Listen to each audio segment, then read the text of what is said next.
Magandang araw sa inyong lahat, mga giliw naming tagapakinig.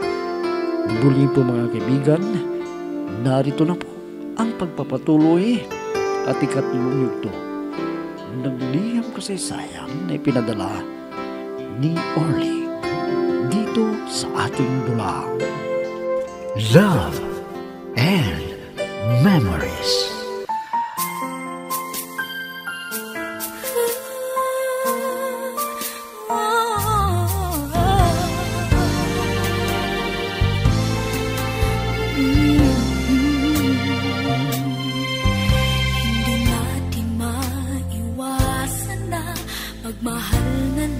Nilapitan ko si Trina at nagpakilala ko sa kanya. At mabait naman siya. Kaya tinanggap ang pakikipagkaibigan ko sa kanya. At nilagi rin ang pag-aaway nila ng kanyang nobyo. Kaya hindi niya nakatiis si Trina at nakipagkalasito sa kanya. Pero itinuloy pa rin ni Arnel ang panunuyo niya kay Trina. At sinabing pakakasal na sila sa lalong madaling panahon. Pero hindi pumayag si Trina at isang plano ang inisip ni Arnel.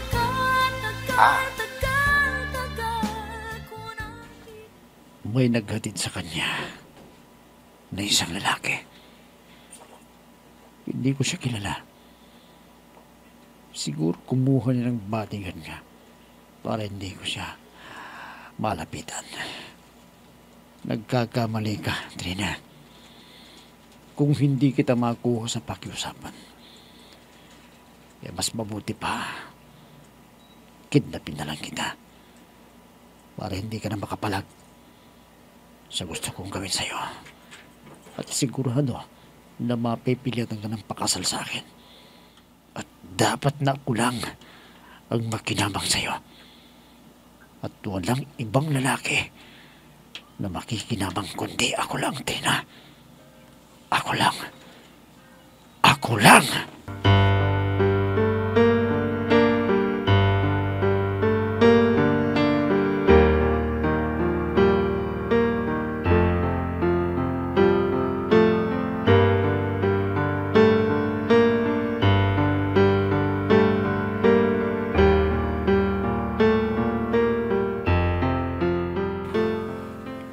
Trina, may lalaki na nakatingin sa akin dito. Tignan mo. Di ba yun yung dating nobyo mo? Oo nga. Yun yung kotse niya. Baka may binabalak sa akin. Mabuti na lang at inihatid mo ako dito sa amin. Sige Orly, umuwi ka na. Baka kung ano pang maisipan niyang gawin sa'yo yan. Tarantado yan eh. Huwag kang mag-alala. Kaya kong protection ng sarili ko. Ikaw ang dapat na mag-ingat. Kung may lakad ka, kailangan na may kasama ka lagi. Hayaan mo, pag gusto kong pumunta sa bayan, tatawagan kita. Hindi pa ako pwedeng lumabas ng bahay ngayon eh. At kung hindi, magbabakasyon ako doon sa pinsan ko para hindi niya ako masundan. Pero ihatid mo ako doon ha, para alam mo kung nasaan ako. Sige, pumasok ka na sa bahay ninyo para hindi ka na niya malapitan. At isarado mong mabuti ang bintana at pinto ng kwarto mo. Oo, salamat sa malasakit mo sa akin ha. Buti na lang at nakilala kita. May magtatanggol na sa akin ngayon kung sakaling gagawa ng masama sa akin si Arnel. Sige, mag-ingat ka sa daan ha. Baka sundan ka niya at pagbantaan niya.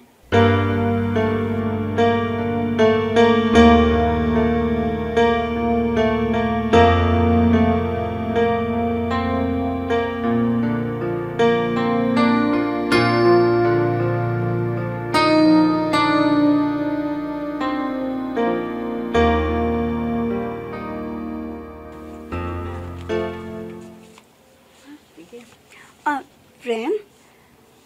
Bakit mo ko pinapunta dito sa bahay niyo? Ano bang nangyari? May nananakot ba sa'yo? Alam mo, friend, hindi matanggap ni Arnel ang pakikipagkalas ko sa kanya. At lagi ko siyang nakikita na nagmamanman dyan sa labas. Baka may binabalak na gawin sa akin. Bakit hindi mo siya isumbong sa mama mo? Huwag kang magawan ng paraan para mailigtas ka sa kapahamakan. Papaano ko sasabihin kay mama? Kakampi niya si Arnel. At gusto rin ni mama na pakasal ako kay Arnel. Ha? Ganun ba? Yan ang hirap eh. Parang gusto talaga ng mama mo na kunin ka ni Arnel ng sapilitan. O, ano nga ang plano mo? Subukan ko munang sabihin kay mama na magbabakasyon ako sa mga pinsan ko para hindi ako malapitan ni Arnel. Naku, hindi ko yung sabihin ng mama mo kung saan ka pupunta. O di wala rin yung iniisip mong paraan. Ang iniisip ko, friend, isama ko si Orly na maging bodyguard ko at babayaran ko siya para may magtatanggol sa akin.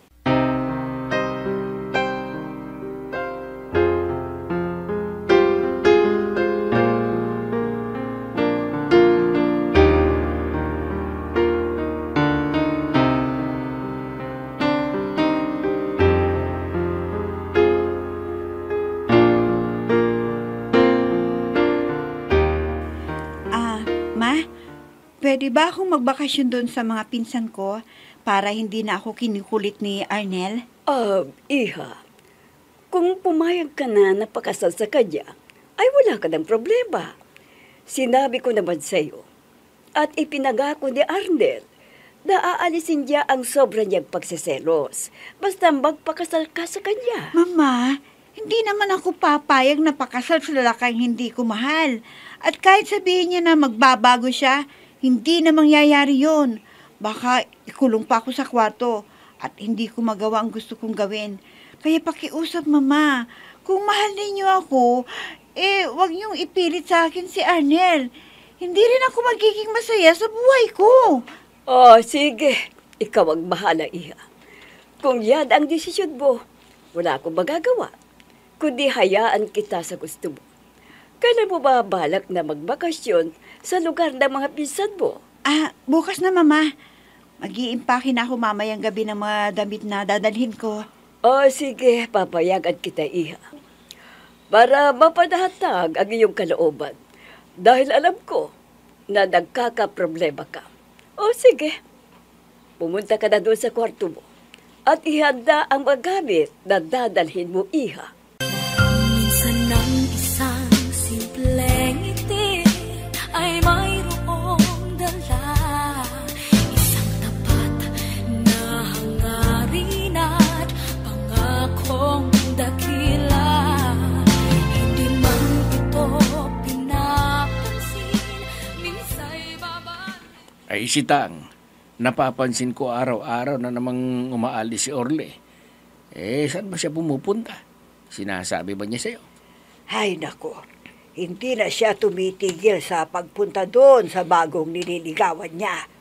Ha? May bago na namang nililigawan ka mo? Sana hindi na magbagong isip niya doon sa nililigawan niya. Yun na ang dapat niyang pakasalan. Yun ang sinasabi niya. Pero alam mo naman si Orly, pag may nakita na naman na hindi niya gusto sa babaeng yun na ugali, sigurado na maghahanap na naman siya ng iba. Teka nga, Sitang. Sino bang babaeng nililigawan ng ating anak? Kilala mo ba? At kaninong anak yon? Talagang kilala mo. Dahil siya ang nag-iisang anak ni Doña Ramona, yung mayabang na Doña. Ano? Yun pang natipuhan ni Orly? Ay, nako. Malaking pagkakamali ang panliligaw niya doon. Ha? Dahil ayaw makihalubilo ng anak ni Ramona sa mahirap lang ang buhay.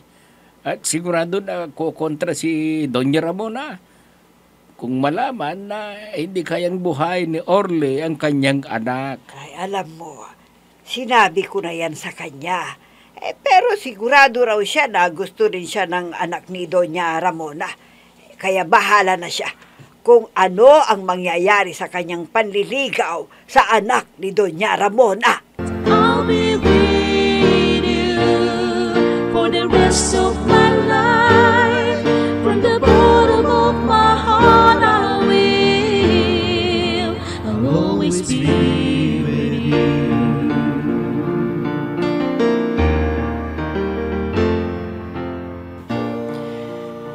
Ilang araw na rin hindi ko nakikitang lumalabas si Trina. Pero hindi mali. Magtitiga ako na magmanman. Baka sakaling bunta siya ng mall At doon ko siya isasama ng sapilitan. Tsaka ko gagawin ang plano ko sa kanya. Mas mabuti na yung may mangyayari sa amin.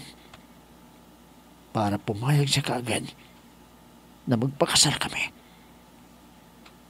Teka, kailangan na kausapin ko si Doña Ramona. Sabihin ko sa kanyang plano ko. Para alam ko kung payag din siya na kidnapin ko ang kanyang anak. Ayun si Doña Ramona. Nasa terasa siya. Lalapitan ko siya at kakausapin ko siya. Araw-araw na lang pinapayuhan ng sarili na kaya ko pa lahat pwede pa magagandang alaala. Trina, iha, sino ba ang kasama mo na magbabakasyon? Pumayag ba ang kaibigan mong si Donna na sumama sa iyo? Opo, Mama. Dadaanan ko dun sa bahay nila at para maipagpaalam ko na rin sa nanay niya. Ganun ba? Mabuti kung may kasama ka para may kausap ka. Kung may trabaho yung mga pinsan mo sa bukid nila.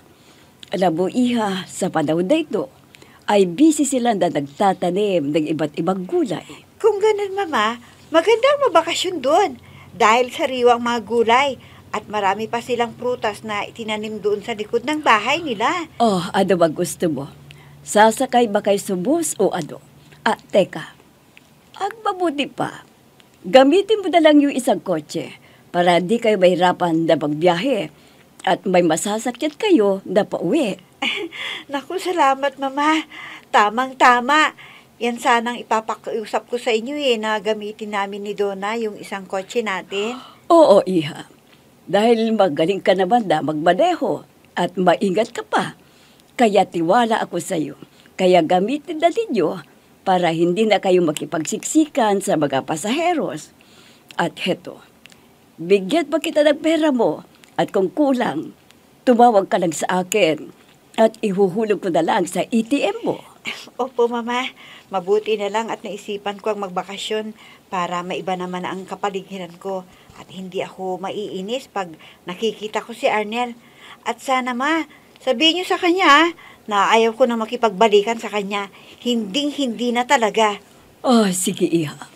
Ako nang bahala kay Arnel. Basta ipanatag mo na lang ang iyong kalooban at maging masaya ka sa iyong pagbabakasyon.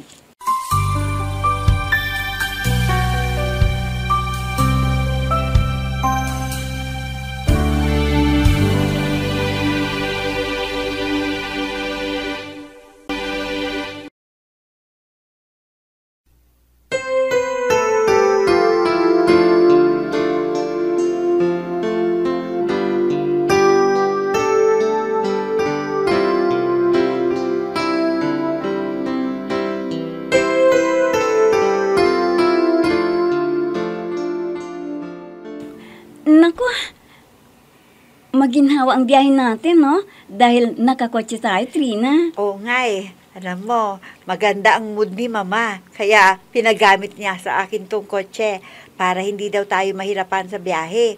At alam niya, nakasama kita. Mga ilang araw tayo dun sa lugar ng pinsan mo. Sa bagay, di naman problema kung ilang araw tayo aabutin dahil ipinagpaalam mo naman ako. Wala namang takdang araw na ako ay bumalik sa bahay namin. Dahil alam mo naman, iniiwasan ko si Arnel. Naiinis ako sa kanya At daanan natin sa may kanto ang isa pa nating kasama. Mabuti naman kung may iba tayong kasama. Sana yung si Orly para masaya. Palabiro yun Oo, siya ang kasama natin na magbabakasyon doon sa pinsan ko. Pero hindi rin tayo magtatagal doon. Baka isumbong ni Mama kay Arnel kung saan tayo pumunta at susundan niya tayo. Ano? Pambihira naman ang mama mo. Alam na niyang ayaw mo na kay Arnel. Siya ba itong kasabwat ng mama mo? Kaya kailangan na palipat-lipat tayo ng lugar na pagbabakasyonan para hindi ako makita ni Arnel. Baka may masama pang plano na gagawin niya sa akin.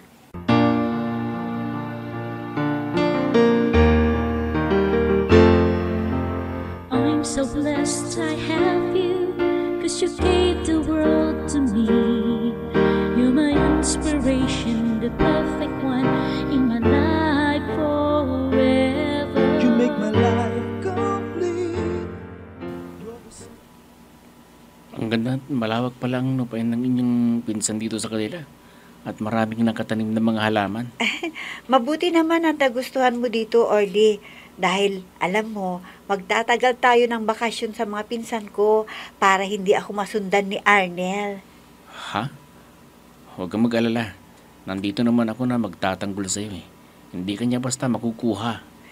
Alam ko na gumagawa siya ng paraan para pilitin niya ako kung bakit kasi siya ang kinakampihan ni Mama eh.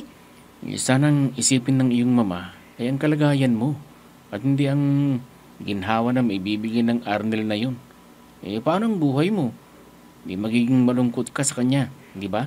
Oo nga eh. Hindi na inisip ni Mama yun. Kundi ang gusto niya na may kaya ang mapapangasawa ko para hindi raw siya mapahiya sa aming mga kamag-anak at kaibigan niya. May ibang klase naman pala ang mama mo. Wala siyang pakialam sa nararamdaman mo. Kung magiging masaya ka o hindi. Ang lagi niyang sinasabi sa akin, ang kapakanan ko daw ang iniisip. Pero hindi naman. Kaya kahit anong gawin nila, hindi ako papayag na pakasal kay Arnel. Hindi Orly.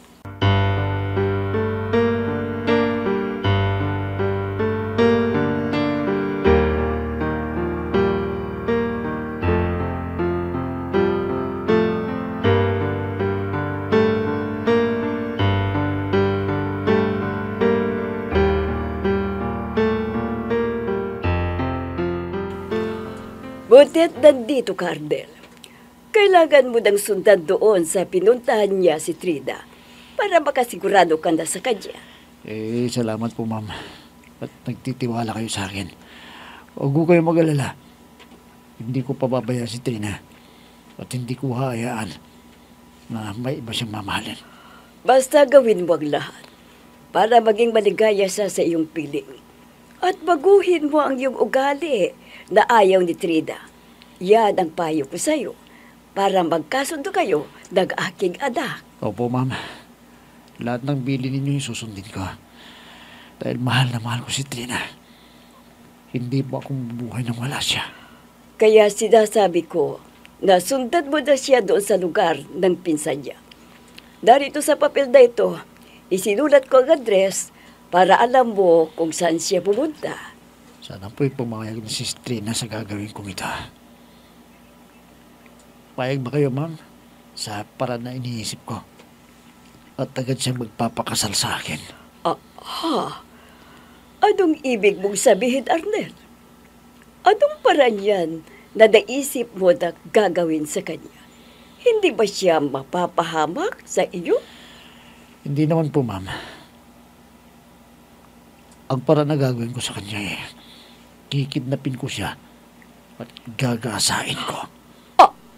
Ano?